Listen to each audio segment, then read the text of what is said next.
아름다운 세상. 어떤 사람의 진정한 가치는 자신에게 전혀 도움이 되지 않는 사람에게 어떻게 대하는지에 달렸다. 슐처 세뮤얼 존슨, 슐처 맨프레드 캐츠 드 브리스의 삶의 진정성. 우리는 살아가면서 수많은 사람들을 만납니다. 그 중에는 우리에게 유익을 주는 사람도 있고 그렇지 않은 사람도 있습니다. 직장 상사, 영향력 있는 선배, 도움을 줄 수 있는 친구들에게는 친절하고 정중하게 대합니다. 하지만 우리에게 아무런 이득이 없어 보이는 사람, 사회적으로 약한 위치에 있는 사람, 우리보다 낮은 곳에 있다고 여겨지는 사람들에게는 어떻게 대하고 있습니까? 세뮤얼 존슨의 이 말은 우리의 진정한 인격이 바로 그 순간에 드러난다고 말합니다. 계산 없는 관계 속에서 아무런 보상을 기대할 수 없는 상황에서 보여주는 태도야말로 우리의 참모습입니다. 이것이 바로 우리가 어떤 사람인지를 가장 정직하게 보여주는 거울입니다. 우리 사회는 때로 사람을 도구로 여기는 문화가 있습니다. 이 사람이 나에게 무엇을 해줄 수 있을까? 라는 질문이 관계의 시작이 되곤 합니다. 명함을 주고받으며 상대의 직함을 확인하고 그에 따라 태도가 달라지는 모습을 우리는 종종 목격합니다. 청소하시는 분, 경비하시는 분, 식당에서 서빙하시는 분들에게 무심하거나 무례한 태도를 보이는 사람들을 보신 적이 있으실 겁니다. 반면 같은 사람이 권력자나 부자 앞에서는 극도로 정중하고 친절한 모습을 보입니다. 이러한 이중적 태도는 그 사람의 진정한 품격이 얼마나 낮은지를 드러냅니다. 진정으로 성숙한 사람, 내면이 아름다운 사람은 누구에게나 동일한 존중과 따뜻함을 보입니다. 우리가 자신에게 도움이 되지 않는 사람에게 어떻게 대하는지는 우리의 가치관을 보여줍니다. 모든 사람이 똑같은 존엄성을 지닌 존재라고 진정으로 믿는지, 아니면 사람을 서열화하고 차별하는 마음을 품고 있는지가 드러납니다. 우리의 행동은 우리가 입으로 말하는 가치보다 훨씬 정직합니다. 모든 사람은 평등하다고 말하면서도 실제로는 사람을 차별하는 모습을 보인다면 그것은 위선입니다. 진정한 인격은 말이 아니라 행동으로, 특히 아무도 보지 않는 곳에서의 행동으로 증명됩니다. 여러분은 자신이 없을 때 여러분을 어떻게 평가할지 생각해 보시기 바랍니다. 자녀를 키우는 부모님들께 말씀드립니다. 자녀들은 부모가 하는 말보다 부모가 하는 행동을 보고 배웁니다. 여러분이 식당 직원에게, 택시 기사님에게, 아파트 경비원에게 어떻게 대하는지를 자녀는 고스란히 지켜보고 있습니다. 사람을 차별하면 안 되라고 100번 말하는 것보다 모든 사람에게 존중하는 태도를 보이는 것이 훨씬 강력한 교육입니다. 반대로 여러분이 권력자에게는 비굴하고 약자에게는 오만한 태도를 보인다면 자녀는 그것을 그대로 학습합니다.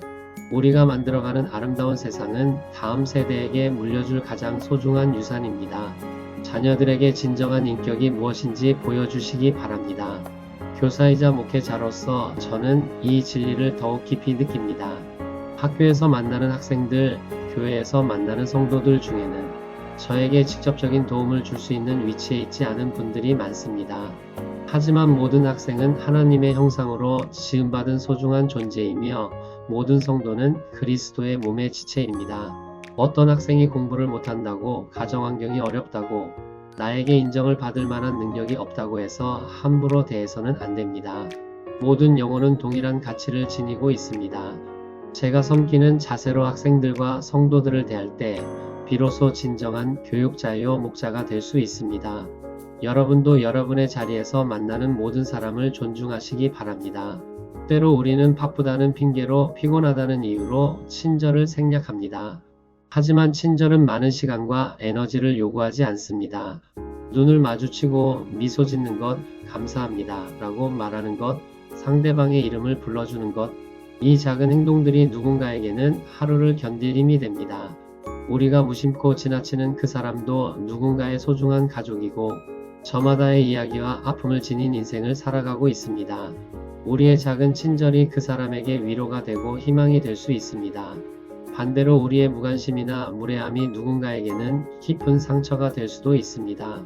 작은 친절을 실천하시기 바랍니다. 우리 사회가 아름다운 세상이 되려면 이러한 변화가 개인에게서 시작되어야 합니다. 누군가 먼저 바뀌어야지라고 말하는 것이 아니라 적어도 나는 바뀌겠다는 결단이 필요합니다. 내가 만나는 모든 사람에게 동일한 존중을 보이겠다고 다짐하시기 바랍니다. 상대방의 지위나 재력, 외모나 능력과 상관없이 한 사람의 인격체로서 존중하겠다고 결심하시기 바랍니다. 이것은 단순히 도덕적으로 옳은 일일 뿐만 아니라 우리 자신을 더 고귀한 사람으로 만드는 길입니다. 우리가 베푸는 존중은 결국 우리 자신의 품격을 높이고 우리의 영혼을 아름답게 만듭니다. 진정한 리더십도 여기에서 나옵니다. 위대한 리더는 자신보다 높은 사람뿐만 아니라 낮은 사람에게도 동일하게 존중하는 사람입니다. 아래 사람들을 함부로 대하는 리더는 결코 진정한 존경을 받을 수 없습니다. 사람들은 리더의 진짜 모습이 어떤지 정확히 알고 있습니다. 부하 직원에게, 후배에게, 학생에게 어떻게 대하는지를 보면 그 사람의 진정한 인격이 드러납니다. 반면 모든 사람을 동등하게 존중하는 리더는 자연스럽게 신뢰를 얻고 진심으로 따르는 사람들을 얻게 됩니다. 여러분이 어떤 위치에 있든 진정한 리더십은 섬김에서 나온다는 것을 기억하시기 바랍니다. 우리는 종종 성공을 부와 명예로 정의합니다. 하지만 진정한 성공은 우리가 어떤 사람이 되었는가에 달려 있습니다. 죽음의 순간에 또는 삶의 마지막을 돌아볼 때 우리는 우리가 얼마나 많은 돈을 벌었는지, 얼마나 높은 자리에 올랐는지보다 우리가 얼마나 사랑하고 존중받는 사람이었는지를 생각하게 될 것입니다. 사람들은 여러분의 직함이나 재산을 기억하지 않습니다. 대신 여러분이 그들을 어떻게 대했는지, 어떤 마음을 보여주었는지를 기억합니다. 여러분의 진정한 유산은 여러분이 남긴 친절과 존중의 기억입니다. 오늘부터라도 사람들의 마음에 아름다운 기억을 남기시기 바랍니다. 결국 우리 모두는 하나님 앞에서 평등한 존재입니다. 하나님은 사람의 외모를 보지 않으시고 중심을 보십니다. 부자와 가난한 자, 높은 자와 낮은 자를 차별하지 않으시며 모든 사람을 동일한 사랑으로 사랑하십니다. 우리가 하나님의 형상을 따라 창조되었다면 우리도 모든 사람을 동일한 존중으로 대해야 합니다. 예수님께서는 가장 낮은 곳으로 내려가셔서 가장 소외된 사람들과 함께 하셨습니다. 세리와 죄인들, 병든 자들과 가난한 자들을 찾아가셨습니다. 우리도 예수님의 발자취를 따라 모든 사람에게 사랑과 존중을 보이는 삶을 살아가시기 바랍니다. 그것이 참된 그리스도인의 모습이며 아름다운 세상을 만드는 시작입니다. 하나님은 사람의 외모를 보지 아니하시느니라. 로마서 2장 11절 말씀.